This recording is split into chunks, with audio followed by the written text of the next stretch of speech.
আল্লাহ পাকের পদ্ধতি ছাড়া, নিজাম ছাড়া যদি দুনিয়ায় মন চাহে জিন্দেগি আরম্ভ করি, তাহলে আপনার আমার জিন্দেগিও কোনোদিন সফলতা পাবে না, দুনিয়াতেও সফল হতে পারবো না, আখিরাতেও জাহান্নাম ছাড়া উপায় হবে না। এখন আল্লাহ পদ্ধতি করেছেন, আল্লাহ তাআলা নবী বলেছেন একজন পুরুষের দায়িত্ব হলো 6টা। বলেন দায়িত্ব কয়টা? এগুলো মুখস্থ করে যান, যারা পুরুষ মুখস্থ করে যান। দায়িত্ব কয়টা? একজন পুরুষের 1 নম্বর দায়িত্ব হলো অধীনস্থ যারা আছে। অধীনস্থ কারা? অধীনস্থ মেয়ে হতে পারে, ছেলে হতে পারে, মা হতে পারে, ভাই হতে পারে, বোন হতে পারে, বাবা হতে পারে, কর্মচারী হতে পারে। এক কথায় একজন পুরুষের অধীনস্থ যারা আছে এদেরকে 6টা বিষয়ে নিশ্চয়তা প্রদান করা। কয়টা বিষয়? এটা কার দায়িত্ব? পুরুষের। নিজের এবং নিজের অধীনের যারা আছে এদেরকে 6টা বিষয়ে নিশ্চয়তা প্রদান করা একজন পুরুষের দায়িত্ব। এর মধ্যে 1 নম্বর দায়িত্ব হলো অধীনস্থদের খানার ব্যবস্থা করা, খাদ্যের ব্যবস্থা করা। বুঝেননি কথা? দায়িত্বগুলো বুঝা যান। 2 নম্বর দায়িত্ব পোশাকের ব্যবস্থা করা, বস্ত্রের ব্যবস্থা করা। 3 নম্বর দায়িত্ব বাসস্থানের ব্যবস্থা করা। কিসের ব্যবস্থা করা? বাসস্থানের। 4 নম্বর দায়িত্ব চিকিৎসার ব্যবস্থা করা। 5 নম্বর দায়িত্ব শিক্ষার ব্যবস্থা করা। 6 নম্বর দায়িত্ব নিরাপত্তার ব্যবস্থা করা। মনে থাকবে 6টা? আবারও বলতেছি, অন্ন, বস্ত্র, বাসস্থান, চিকিৎসা, শিক্ষা, নিরাপত্তা। মনে থাকবে? বলেন আমার সাথে। 1 নম্বর অন্ন মানে খাবার, 2 নম্বর বস্ত্র, 3 নম্বর বাসস্থান। কথা কয় না, দেখছেন? 3 নম্বর বাসস্থান, 4 নম্বর চিকিৎসা, 5 নম্বর শিক্ষা, 6 নম্বর নিরাপত্তা। এই 6টা বিষয়ে নিশ্চয়তা প্রদান করার দায়িত্ব কার? পুরুষের। বলেন কার?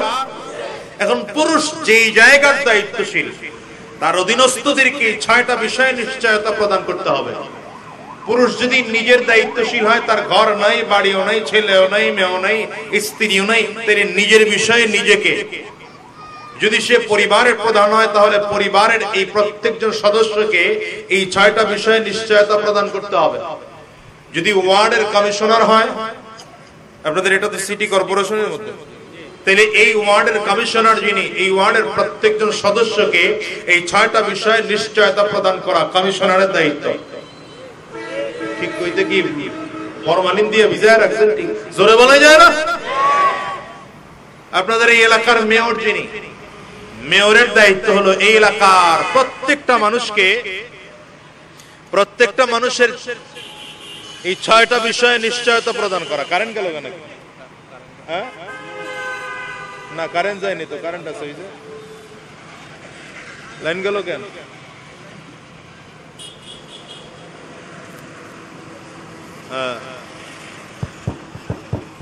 এই 6টা বিষয়ে নিশ্চয়তা প্রদান করা। যদি তিনি এমপি হন তাহলে এই আসনের যতজন মানুষ আছেন প্রত্যেকের এই 6টা বিষয়ে নিশ্চয়তা প্রদান করা এটা এমপির দায়িত্ব। কথা কয় না, কথা কয় না। যিনি এই দেশের প্রধান হবেন তার দায়িত্ব হলো এই দেশের প্রত্যেকটা মানুষকে 6টা বিষয়ে নিশ্চয়তা প্রদান করা। যদি নিশ্চয়তা প্রদান না করেন তাহলে জনগণের ভালোবাসাও পাবেন না, রবেরও ভালোবাসা পাবেন না। হয়তো বলবেন জনগণের ভালোবাসা না পাইলে কিচ্ছু যায় আসে না, আমরা নিজেদের ভোট নিজেরা দিয়া ক্ষমতায় থাকতে পারি। পারবেন 1 বার, পারবেন 2 বার, পারবেন 3 বার, হয়তো জোর করলে 4 বার, কিন্তু বাচ্চা বাচ্চা ছাত্রদের হাতে এমন অপমান হবে দাদার দেশে পালাতে বাধ্য হবে। কেন পালাতে হবে? কেন? এই নিশ্চয়তা প্রদান করে নাই, খালি নিজের পেট বাঁচাইছি। কথা কয় না। আমি চেয়ারম্যান তো আমি আমার গাড়ির দায়িত্ব নিয়ে নিলাম, আর দোষ আমার গাড়ি নিলাম। জনগণের চিন্তা আমি করি না, আমার পেটে দায়িত্ব নিছি। খালি আমার পেট কেমনে ভরবে, আমার ব্যাংকের অ্যাকাউন্ট কেমনে বড় হবে, এই জন্য আমার পালানো লাগছে। আবার আসতে গয় জোরে বলেন। যদি আমি আমার জনগণের এই 6টা বিষয়ে নিশ্চয়তা প্রদান করতাম তাহলে আমার নাম জালিমের খাতায় উঠতো না, স্বৈরাচারের খাতায় উঠতো না, রাতে রাতে পালাতে হতো না, কলা পাতার বিছানায় ঘুমানো লাগতো। ভাইরা, এই হলো 6টা দায়িত্ব কার? পুরুষের। এই যে নতুন এসে এর লেগে কইতেছে আল্লাহ, 6টা দায়িত্ব কার? পুরুষের। একজন মহিলার দায়িত্ব কয়টা এটা বুঝেন, এটা বুঝলে বাকিটা বুঝতে সহজ হবে। একজন মহিলার দায়িত্ব হলো 5টা। পুরুষের দায়িত্ব কয়টা বললাম? মহিলার দায়িত্ব কয়টা? 1 নম্বর, একজন মহিলাকে আল্লাহ তাআলা সিজনাল অসুস্থতা দিয়েছেন। ইশারায় কথা বুঝেন। অনেক বয়সী লোক আছেন, ইশারায় বুঝে নেবেন কি বুঝাতে চাই। 1 নম্বর কি বললাম? সিজনাল অসুস্থতা। 2 নম্বর, সন্তান গর্ভে ধারণ করা।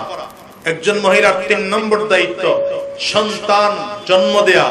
একজন মহিলার 4 নম্বর দায়িত্ব সন্তান লালন পালন করা। একজন মহিলার 5 নম্বর দায়িত্ব স্বামী এবং নিজের সংসার রক্ষণাবেক্ষণের দায়িত্ব নেওয়া।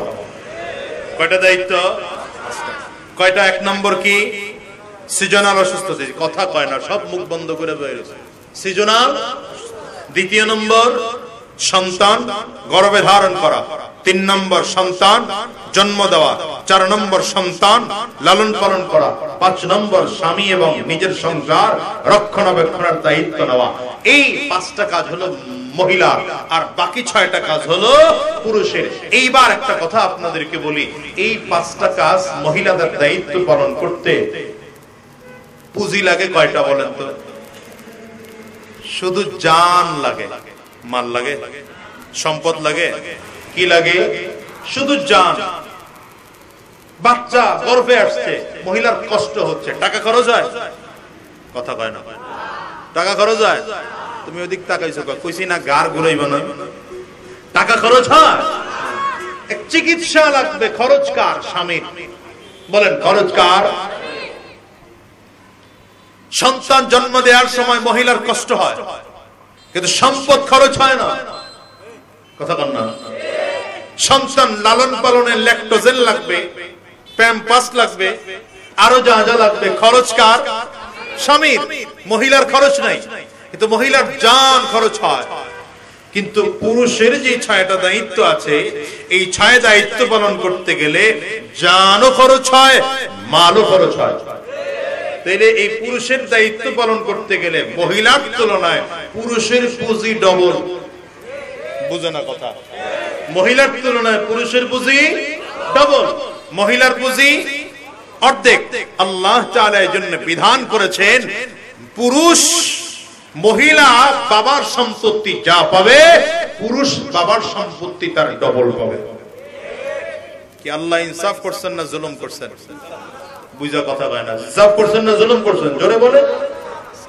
এখন যদি আপনি বলেন যে মহিলারে অর্ধেক দিল কেন, বলেন মহিলাকে কোনো খরচ দিয়েছেন আল্লাহ? কথা হয় না। একজন মহিলার কোনো খরচ আছে? কোনো খরচ নাই। সংসারের খরচ লাগবে স্বামী, রাজনৈতিক মেহমান স্বামীর খরচ, মাহফিলের চান্দা স্বামীর খরচ, এই দিকের সমস্যা স্বামীর খরচ, মাদ্রাসার চান্দা স্বামীর খরচ, মসজিদের চান্দা স্বামীর খরচ, যত ধরনের সমস্যা খরচ স্বামীর। কথা বল না, ঠিক না বেঠিক? আল্লাহ তাআলা নারী আর পুরুষকে এই পদ্ধতি করে বানিয়ে গোটা সমাজকে বুঝাতে চাইলেন যে একজন নারীকে আমি আল্লাহ তাআলা আলাদা আলাদা দায়িত্ব দিয়ে বানিয়েছি, পুরুষকে আমি আল্লাহ তাআলা আলাদা আলাদা দিয়ে দায়িত্ব বানাইছি। মহিলার কাজ এটা নয় রাস্তায় নেমে মিছিল করবে, মহিলার কাজ এটা নয় রাস্তায় পুরুষের সাথে কাঁধে কাঁধ মিলিয়ে চলবে না। মহিলার দায়িত্ব হলো পৃথিবীর সবথেকে বড় সম্পদ সন্তানের দেখাশোনা ঘরে বসে করবে। আর পুরুষের কাজ, পুরুষ রাস্তায় নামবে, সে মিছিল করবে, সে মিটিং করবে, সে রিকশা চালাবে, ভ্যান গাড়ি চালাবে, ঠেলা গাড়ি চালাবে, চায়ের দোকানদারি করবে, মুদির দোকানদারি করবে, মাথার গাম পায়ে ফেলে স্ত্রীর ভরণ পোষণের জন্য মেহনত করবে। কিন্তু আমরা সব বাদ দিয়ে এক করে ফেলাইছি কেন? সিস্টেম বুঝি নাই। বলেন কি বুঝি নাই? সিস্টেম বুঝি নাই। আর রবের দেওয়া সিস্টেম না বুঝার কারণে শান্তি কমলো না বাড়লো? বলেন না, শান্তি কমলো না বাড়লো? এই জন্য আমি মাঝে মাঝে বলি, বাংলাদেশের ইতিহাসে এই স্বাধীনতার 53 বছরের ইতিহাসে দুইজন স্বৈরাচার দেখেছি, পুরুষ একজন স্বৈরাচার আছে, আর 2024 এসে দেখলাম নারী একজন স্বৈরাচার। পুরুষ স্বৈরাচার যতটুকু খারাপ ছিল তার থেকে 1000 গুণ বেশি খারাপ মহিলা স্বৈরাচার। তার মানে আল্লাহ বুঝাইছেন নারী যদি ভালো হয় তাহলে গোটা জাতি ভালো, নারী যদি খারাপ হয় গোটা জাতিকে এমন খারাপ বানাতে পারে ইতিহাসের সবথেকে কলঙ্কের জায়গায় দাগ লাগাতে।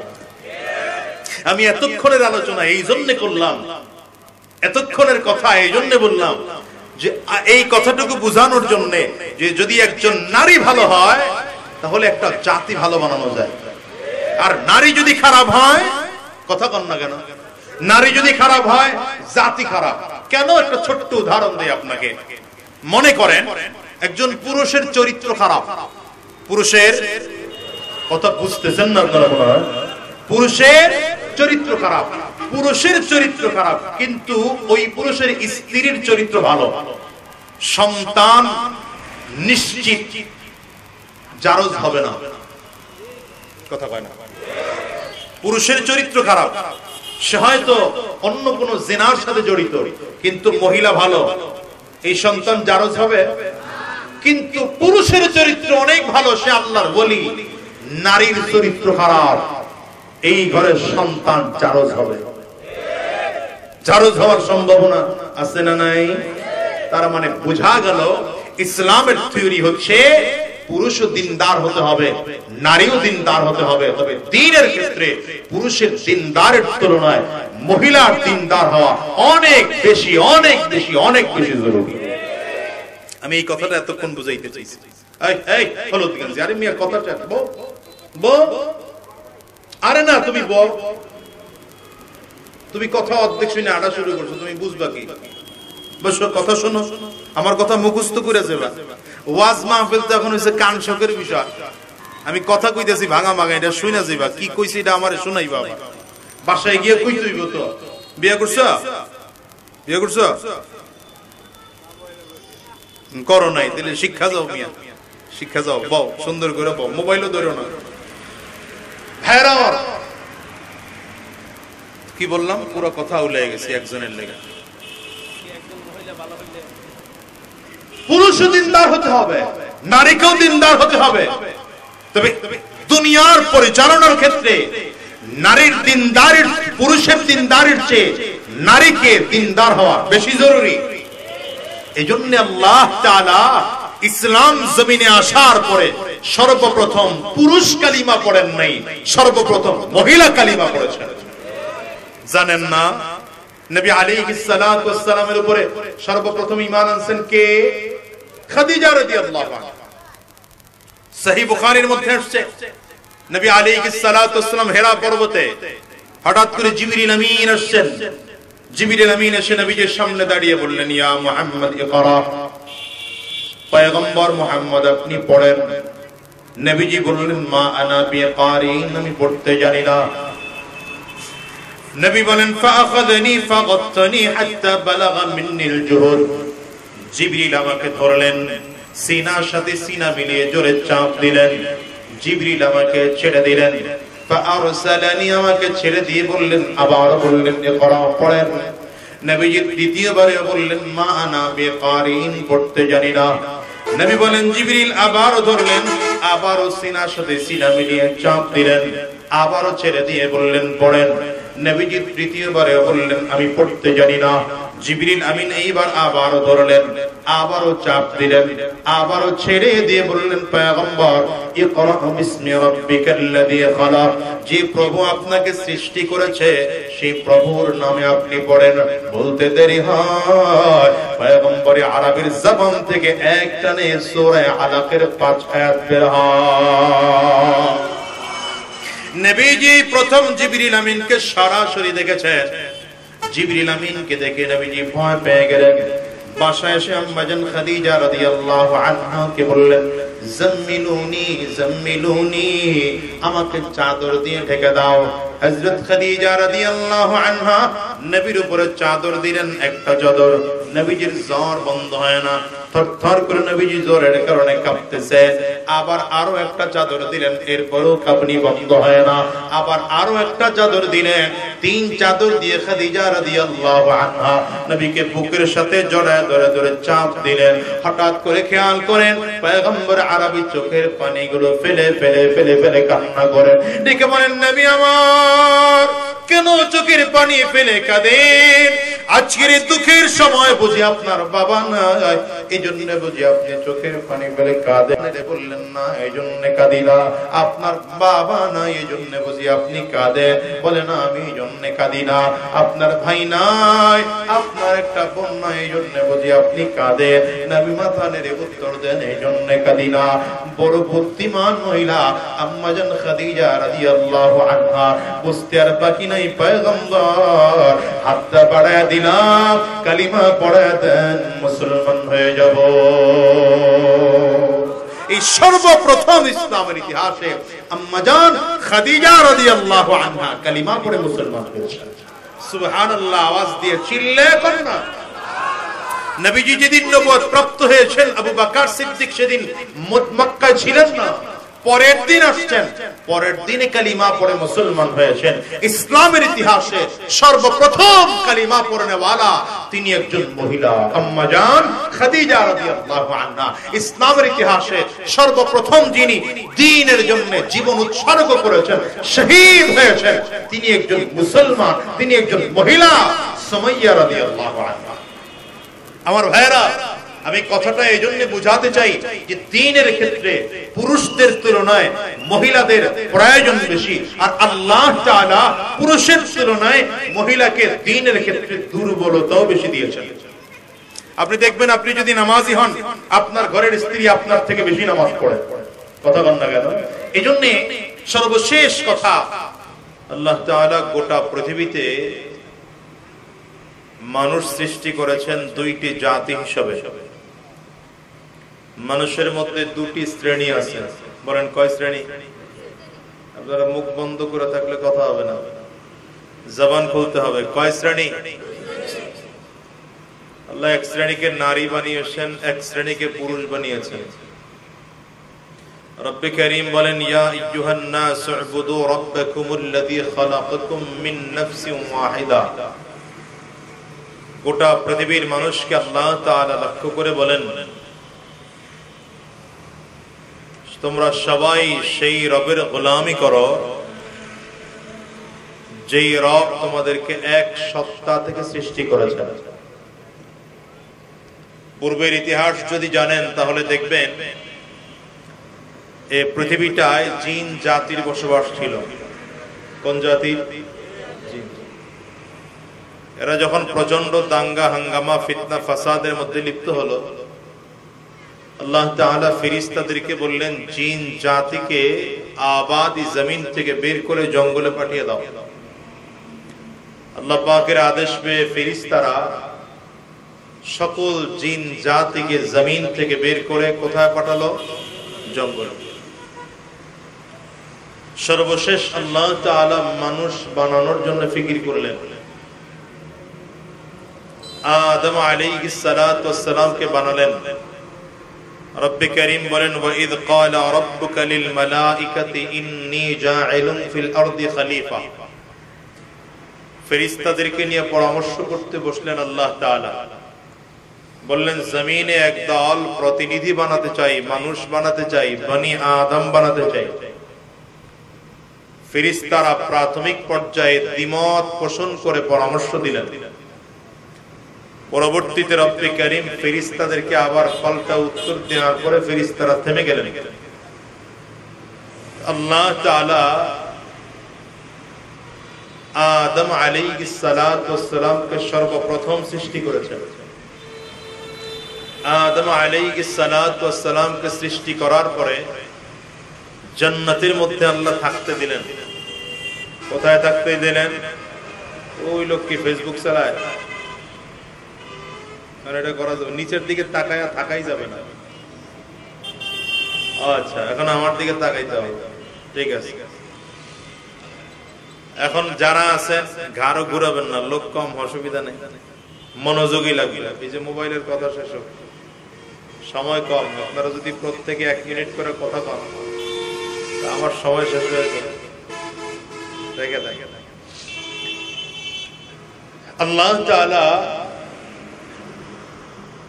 আদম আলাইহিস সালামকে সৃষ্টি করলেন, সৃষ্টি করে রাখলেন কোথায়? এই যে কথা কয় না, কোথায় রাখলেন? জান্নাতে রাখছেন। কিন্তু বিশাল এক জান্নাত। জান্নাত তো এত বড় যে সব থেকে জান্নাতের মধ্যে ছোট যেই বাড়িটা হবে সেটা মিনিমাম হবে দুনিয়ার 10 গুণ। সুবহানাল্লাহ, আস্তে কোন আরো জোরে বলা যায় না সুবহানাল্লাহ? সব থেকে ছোট জান্নাতের পরিমাণ কি? জান্নাত দুনিয়ার যেটা বড় হবে সেটার পরিমাণ কেমন? এই বিশাল জান্নাতের মধ্যে আল্লাহ তাআলা আদম আলাইহিস সালাতু ওয়াস সালামকে একা একা রাখলেন। একাকিত্ব অনুভব হচ্ছে। আল্লাহ তাআলা একা রাখার পরে আদম আলাইহিস সালাম আবেদন করলেন, আল্লাহ যদি আমার সাথে আরেকজন সঙ্গী হতো বসবাস করা সহজ হতো। আল্লাহ তাআলা আবেদন মঞ্জুর করলেন। ঘুমিয়ে আছেন আদম আলাইহিস সালাম, ঘুম থেকে উঠে দেখেন লম্বা চুলওয়ালি, চেহারা দেখতে বড় সুন্দর, কণ্ঠ বড় চমৎকার আকর্ষণীয়, তার পাশে বসে আছে। জিজ্ঞাসা করলেন, মান আনতি, আপনি কে?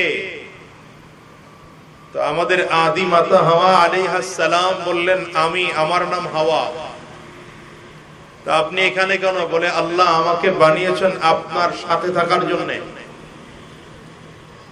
এরপরের ইতিহাস আপনারা ভালো করে জানেন। নিষিদ্ধ ফল খেয়ে ফেলেছেন, দুনিয়াতে পাঠানো হয়েছে। আদম আলাইহিস সালাতু ওয়াস সালামের জোড়ায় জোড়ায় জোড়ায় জোড়ায় সন্তান হতো, ঠিক না? এটা হলো মানুষ সৃষ্টির রহস্য। আচ্ছা, এখান থেকে আমরা কি জানলাম? মানুষ বানর থেকে সৃষ্টি হয়েছে না আল্লাহ তাআলা মানুষকে মানুষ করেই সৃষ্টি করেছেন? বুঝেন নাই কথা? আল্লাহ তাআলা মানুষকে মানুষ হিসাবেই সৃষ্টি করেছেন। আদম আলাইহিস সালামের মাধ্যমে, হাওয়া আলাইহাস সালামের মাধ্যমে গোটা পৃথিবীতে আজ কোটি কোটি মানুষ, ঠিক না? না বানর থেকে? আস্তে কথা, বানর থেকে। এই দুই জাতির চলা শুরু হলো। এক জাতি পুরুষ, এক জাতি, কথা কয় না, এক শ্রেণী পুরুষ, এক শ্রেণী মহিলা। দুনিয়ার নিজামটা আল্লাহ তাআলা এমন করে চালাচ্ছেন যে শুধুমাত্র পুরুষ হলেও পৃথিবী চলবে না, শুধুমাত্র নারী হলেও দুনিয়া চলবে না। গোটা দুনিয়া যদি পরিচালনা করতে হয়, টিকে থাকতে হয়, তাহলে নারীও লাগবে, পুরুষও লাগবে। বলেন, নারীও লাগবে। এই জন্য আল্লাহ তাআলা সন্তানের জন্মের সিস্টেম করেছেন নারী আর পুরুষের সম্পর্কের মাধ্যমে, স্বামী আর স্ত্রীর সম্পর্কের মাধ্যমে দুনিয়া আবাদ করার ফিকির চেষ্টা করেছেন, সিস্টেম করেছেন। তবে আল্লাহ তাআলা যে স্বামী আর স্ত্রীর সম্পর্ক ছাড়াও দুনিয়াতে সন্তান সৃষ্টি করতে পারেন, এর বাস্তব প্রমাণ দেখিয়েছেন পয়গম্বর ঈসা আলাইহিস সালাতু ওয়াস সালামকে দিয়া। হযরত ঈসা আলাইহিস সালাতু ওয়াস সালাম আল্লাহ তাআলা দুনিয়াতে সৃষ্টি করেছেন। ঈসা আলাইহিস সালামের বাবা, আকুরে তাকাই রইছেন, কথা কন না কেন? দম কইতে হইব মিয়া, এখন ওয়াস্তে। ঈসা আলাইহিস সালামের বাবা নাই। আল্লাহ সিস্টেমের বাহিরে গিয়ে দেখাইছেন, এটাও আমি আল্লাহ চাইলে পারি, কিন্তু আমি আল্লাহ পাকের নিজাম হলো সন্তান জন্ম হবে বাবা আর মায়ের সম্পর্কের মাধ্যমে। সন্তানের বাবাও থাকবে, মাও থাকবে। এটা হলো আমি আল্লাহর নিজাম। আল্লাহ পাকের নিজাম হলো মৃত্যুর পরে মানুষ আর জীবিত হয় না, কিন্তু আল্লাহ তাআলা আবার কখনো কখনো কোন নবীর মাধ্যমে দেখিয়েছেন যে মৃত্যুর পরেও জীবিত করা যায়। পয়গম্বর উযাইর আলাইহিস সালাতু ওয়াসসালাম ঘুমিয়ে আছেন, গাধার পিঠে কিছু খাবার ছিল, ঘুমের মধ্যে 100 বছর কেটে গেছে। কত বছর? সুবহানাল্লাহ, আগামী বছর মাহফিল হলে বলবেন, এখন থাক। 100 বছর পরে উযাইর আলাইহিস সালাম ঘুম থেকে উঠে দেখেন গাধাও নাই, খাবারও নাই, গোশতও নাই, চামড়াও নাই, চিহ্নও নাই, কিছু হাড্ডি পড়ে আছে। উযাইর আলাইহিস সালাতু ওয়াসসালাম টেরও পান নাই যে 100 বছর ঘুমাইছেন। ঘুম থেকে উঠে আল্লাহকে বললেন, আল্লাহ এটা কেমন হলো, এটা কোন ব্যাপার? আমি তো গাধা রেখে বেঁধে ঘুমাইছিলাম, গাধা কই? আল্লাহ বলেন ডাক দাও, আসবে। উযাইর আলাইহিস সালাতু ওয়াসসালাম ডাক দিলেন, তাকিয়ে তাকিয়ে দেখতেছেন একটা হাড্ডি আরেকটা হাড্ডির সাথে জোড়া লাগতেছে। জোরে আওয়াজ দিয়ে চিল্লায় বলেন নবী, একটা হাড্ডির সাথে আরেকটা হাড্ডি জোড়া লাগতেছে। জোড়া লেগে লেগে লেগে লেগে একটা সময় পুরো গাধার কঙ্কাল তৈরি হলো। আস্তে আস্তে করে হাড্ডির মধ্যে গোশত লাগতে শুরু করলো। অল্প সময়ের মধ্যে চোখের সামনে তাকিয়ে দেখলেন আগে সেই গাধাটাই তার সামনে পুনর্জীবিত হয়ে গেল। তো আল্লাহ তাআলা দেখালেন আমি আল্লাহ পাকের নিজাম আর পদ্ধতি হলো মরে গেলে আর জীবিত আসে না, সে যেই প্রাণী হোক, যে মানুষই হোক, কিন্তু আমি আল্লাহ তাআলা চাইলে মরার পরে দুনিয়াতে আবারও জীবন দিতে পারি। কথা বল না কেন? যেন নাস্তিকরা এই কথা না বলে যে মৃত্যুর পরে আর কিয়ামত নাই, কবর নাই, হাসর নাই, মিজান নাই, পুলসিরাত নাই। আপনাদের কাছে কি মনে হয় মৃত্যুর পরে কবর আছে? কবরের আযাব মিথ্যা না সত্য? হাসরের ময়দান মিথ্যা না সত্য? পুলসিরাত মিথ্যা না সত্য? জান্নাত জাহান্নাম আছে মিথ্যা না সত্য? আল্লাহ তাআলা এটা বোঝানোর জন্য যে দুনিয়াতে আমি কাউকে জীবিত করি না, তারপরও গাধাকে জীবিত করে দেখাইলাম। আমি আল্লাহ চাইলে এটাও পারি। তো আল্লাহ পাকের নিজাম আর পদ্ধতি হলো গোটা পৃথিবী নারী আর পুরুষের সমন্বয়ে পৃথিবী চলবে। শুধু পুরুষ দিয়েও চলবে না, শুধু নারী দিয়েও চলবে না। কিন্তু আল্লাহ তাআলা দুইজনকে কাজ দিয়েছেন দুই সেক্টরে আলাদা আলাদা। কাজ কি একই না আলাদা? কথা বুঝে না? নারী আর পুরুষের কাজ একই না আলাদা? ইসলাম বলে আলাদা, কিন্তু আমাদের সমাজ বলে একই। বুঝে না এই কারণে বলে।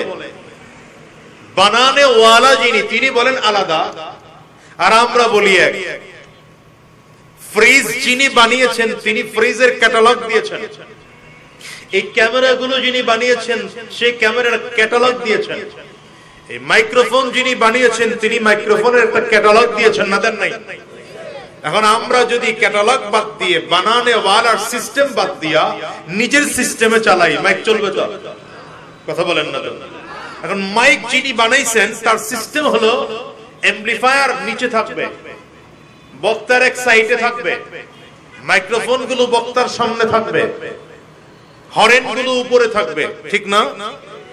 স্পিকারের এই কি বলে অ্যাম্পলিফায়ার থেকে তার গিয়ে কারেন্টের মধ্যে লাগবে।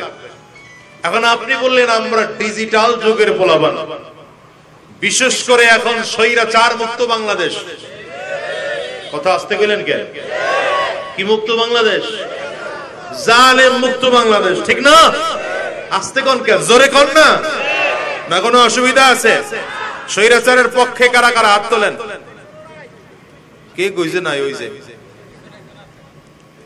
না বুঝা তুলছে, মাফ করে দেন, বুঝে নাই আর কি। স্বৈরাচারের পক্ষে না বিপক্ষে? কথা বলেন না কেন? দুর্নীতিবাজদের পক্ষে না বিপক্ষে? জালিমদের পক্ষে না বিপক্ষে? বাংলাদেশ থেকে 2024-এ জালেম দূরীভূত হয়েছে, স্বৈরাচার দূরীভূত হয়েছে। আর কোন স্বৈরাচারকে বাংলায় দেখতে চাই না।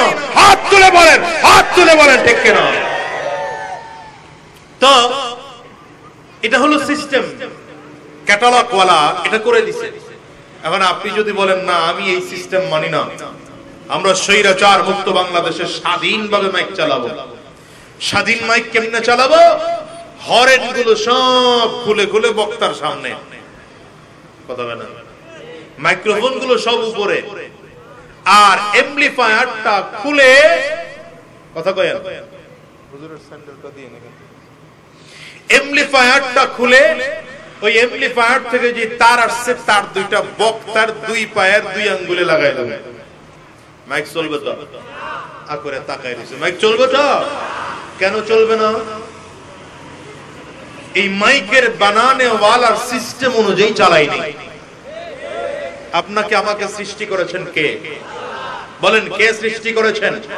আঙ্গুলটা উঁচা করে চিৎকার করে জোরে কে সৃষ্টি করেছেন? আল্লাহ পাকের একটা নিজাম আর পদ্ধতি আছে না নাই? বলেন না আছে না নাই?